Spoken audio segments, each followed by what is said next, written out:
You have a government that does not have the opposition. You run the very high risk of having a government that is not accountable. Precisely what we have seen over the last 4 years, that we have had a situation where people who are supposed to be in the opposition are actually running matters in the executive.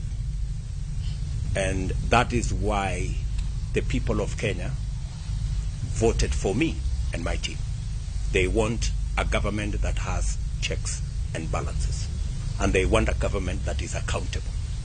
They do not want a mongrel of a government that nobody knows who is in the executive, who is in the opposition, who is doing what. I think the people of Kenya want clarity because we are Democrats.